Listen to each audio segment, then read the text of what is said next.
오늘 어떤 분이 편지를 보냈더라고요. 어떤 내용이냐. 한 6장, 7장이 왔는데 A4 용지로. 2년 전부터 제 유튜브를 보고 방생도 하고 부부가 채식도 하고 있대요.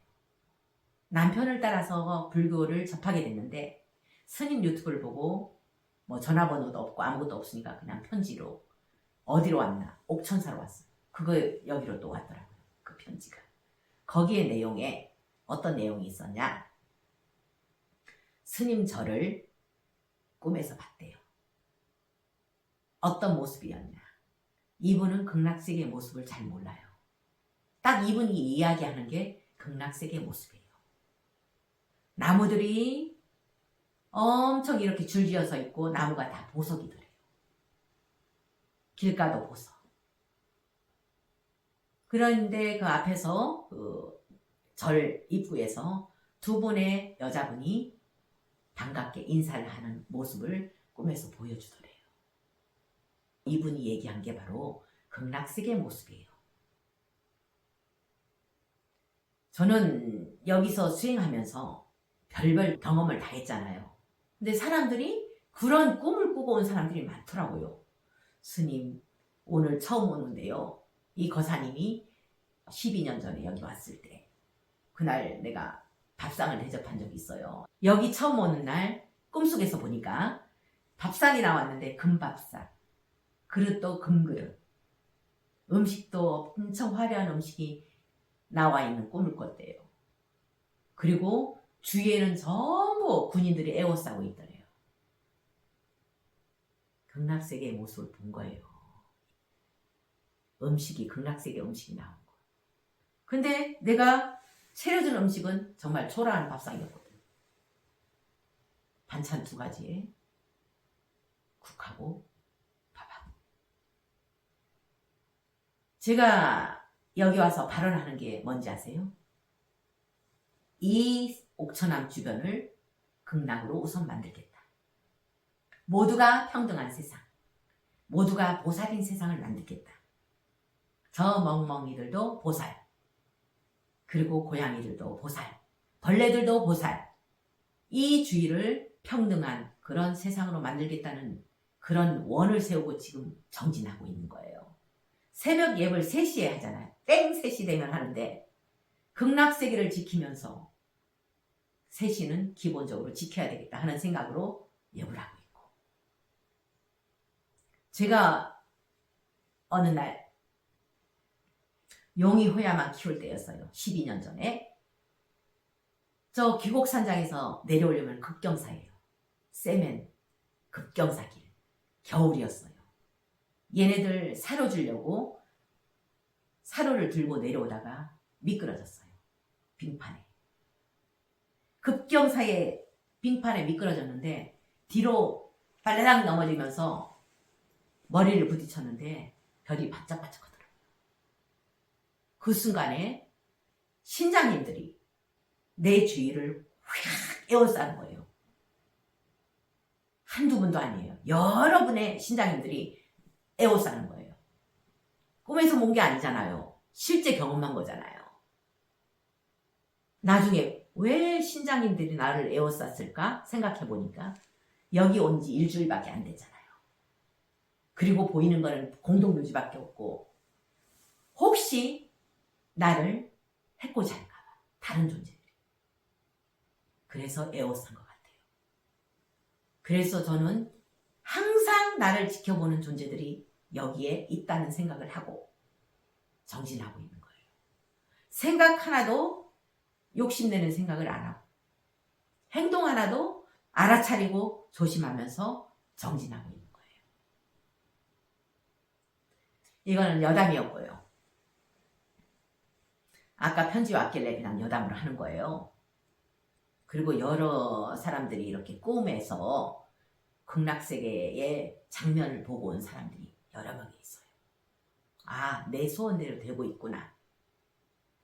이런 생각을 하면서 그런 꿈 얘기를 들어요, 저는. 그 사람들이 하는 얘기를. 자, 며칠 전에 제가 그 집안 업장소멸 천도제를 하는데 불상을 모신 게 나오는 거예요. 이게 집안에 모신 게 아니고 따로 어디에 불상을 모신 걸로 보여서 물어봤어요. 혹시 어느 절에 불상을 모시고 있냐? 이랬더니 예, 이러는 거예요. 이런 거 있는가 봐요. 이만한 불상에다가 가족 이름 적어서 모시게 하는 거. 저는 그런 거 이해가 안 되지만은 뭐 어떤 거는 크기에 따라서 200만 원도 하고 어떤 거는 50만 원도 하고 이렇게 불상을 모시게 하는가 봐요. 그게 바로 신주단지 역할을 하고 있는 거예요. 신주단지 역할. 신주단지는 업신이 들어가 있어서 업신 항아리라 했잖아요.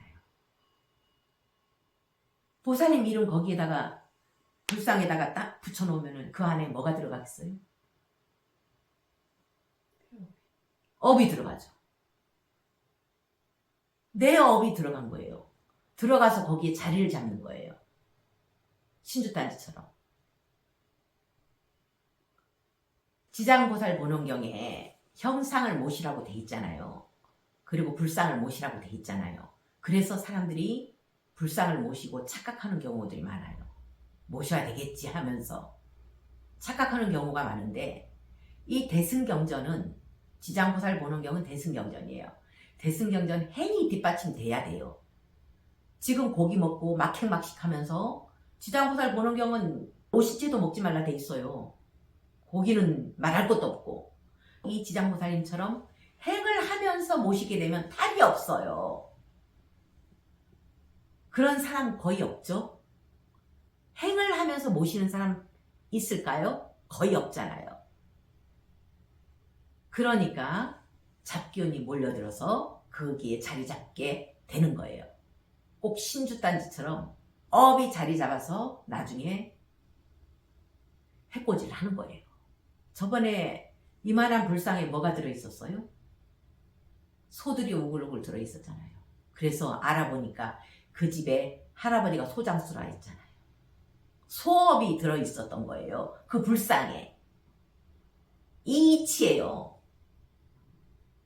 내가 집착의 마음으로 어떤 소원을 비는 마음으로 업장소멸도 안 된 상태에서 절에다가 내 원부를 모시게 되면 거기에 바로 내 업들이 머물고 잡기운들이 자리 잡게 되는 거예요. 바로 신주단지 역할을 한다는 거예요. 내 주위에 있는 잡기운, 업의 기운들은 어디에 자리 잡기를 원해요. 특히 어떤데 인형, 그 다음에 신주단지 아니면은 집안에 모시는 불상이라든지 이런 거에 자리를 잡아서 편안히 들어앉아 있어요. 그러면서 해코지를 하는 거예요. 근데 절에다가 그렇게 이름 적어놓고 모시게 되면은 좋은 기운 들어가겠어요? 욕심에 의해서 모셨는데 욕심에 의한 기운이 들어가죠. 욕심, 집착은 뭘 가져온다 했어요? 저번 본문에 고통을 가져오는 거예요. 내가 집착하는 부분에 따라서 고통이 오는 거예요. 자식에 대한 집착을 하고 있으면 자식을 통해서 나한테 고통을 주는 거예요. 이 원한들은 기가 막히게 고통을 줄 수 있는 부분을 알아요. 돈에 대한 집착을 하고 있으면 돈 하고 있으면 돈을 통해서 고통을 주는 거예요. 내가 집착하는 부분은 바로 고통을 준다. 고진멸도할 때 사성 중에서 집착이 고통을 가져온다는 거예요. 그러면 어떻게 해야 되겠어요? 그런 거 모시지 말아야죠. 왜 그런 걸 모셔요? 나중에 어떻게 처리하려고? 신주단지처럼 어떻게 깨부셔요? 그럴 수 없잖아요.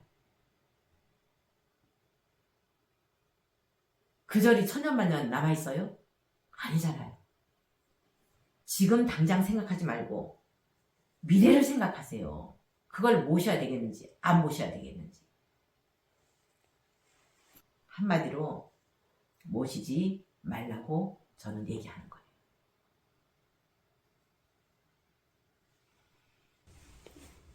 스님, 그러면 절터의 기운으로 그 귀신들을 막아줄 수는 없는 건가요? 그 절의 스님들이 청정해야 돼요. 고기 먹고 하면은 막아줄 수가 없어요. 고기 먹으면은 옆에 아기들이 몰려든다 했잖아요. 요 입술에 붙어 있는 조금이라도 고기 기운을 핥아보려고. 그 절에 있는 스님들이 청정해야 되고 수행을 제대로 하면 그 절 도량이 청정해요. 막행막식하면 절 도량은 악의 귀신들이 오글오글 하는 곳으로 바뀐다는 거예요. 그런 이치예요. 그리고 천도제 많이 하잖아요. 절마다. 특히 큰 절들. 오글오글이에요. 천도 안 돼서. 저도 천도제 하면서 많이 봤거든요. 절에 위패 모셨어요? 이러면 예. 그 위패에 붙어 있는데 내가 그런 적 많거든요. 위패 모시고 거기에 붙어 있는 조상들도 많이 봤어요. 그 조상만 붙어 있는 게 아니에요. 붙잡고 있는 기운이 있어요.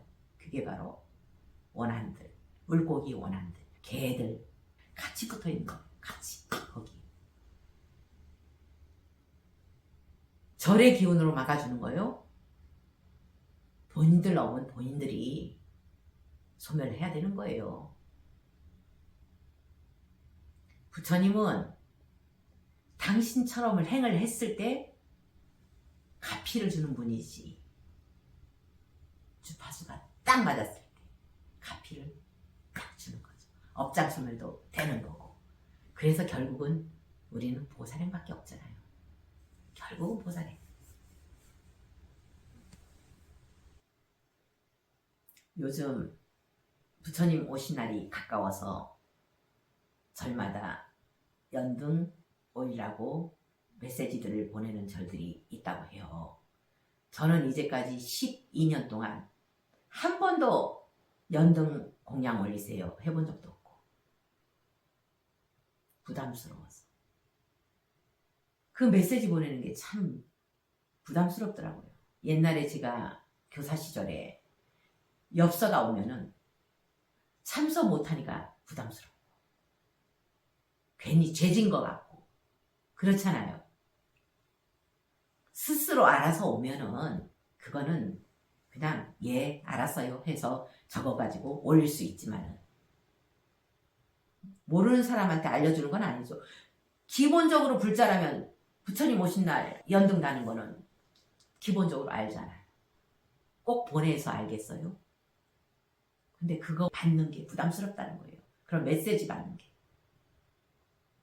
스님들 입장이 아닌 저 신도들 입장에서는 얼마나 부담스러울까 생각해 보라는 거예요. 그것도 등값을 적어서 보내요. 큰 거는 50만 원. 어떤 절은 하나에 500만 원. 500만 원짜리도 엄청 팔린대요. 그렇게 들었어요. 500만 원 등 큰 거 단다고 해가지고 복을 그만큼 부처님이 주시겠어요? 아니에요. 형편껏 하는 거예요. 형편껏. 아 이번에는 돈이 없어. 그럼 3만 원짜리 해도 되고. 그렇잖아요. 꼭 정해갖고 몇만 원 할 필요는 없잖아요.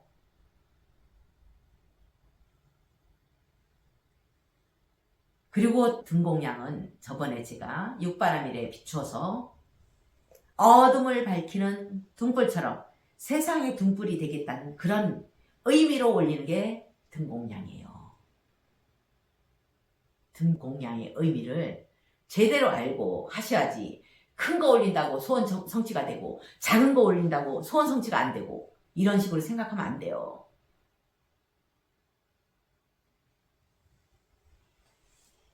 이 연등도 거기에다가 사업 잘 되게 해주세요. 합격하게 해주세요. 이렇게 적으면은 기복신앙으로 가는 거예요. 그래서 잡기운만 거기에 붙게 돼 있어요. 그거는 불교가 아니고 사이비 종교예요. 사이비 종교. 연등 크기에 따라서 복이 오는 거 아닙니다. 형편껏 하세요. 형편껏. 부처님은 등 크기에 따라서 복을 주지 않습니다. 어떨 때 복을 주겠어요? 부처님처럼 행을 했을 때. 나처럼 해라. 나처럼 하면 나처럼 돼. 이렇게 가르쳐주는 분이 부처님이에요. 근데 나처럼 할 생각은 안 하고 엉뚱한 짓만 하는 게 바로 요즘 불자라는 거예요. 법화경에 부처님을 장자로 표현했어요. 그리고 우리 중생들은 부처님의 자식, 부처님의 아들로 표현했어요. 그럼 우리도 부처님처럼 해야죠. 따라서 해야죠. 아버지처럼. 따라서 할 생각은 안 하고 맨날 청개구리처럼 하는 게 바로 우리 중생이라는 걸 알고 자각하도록 합시다.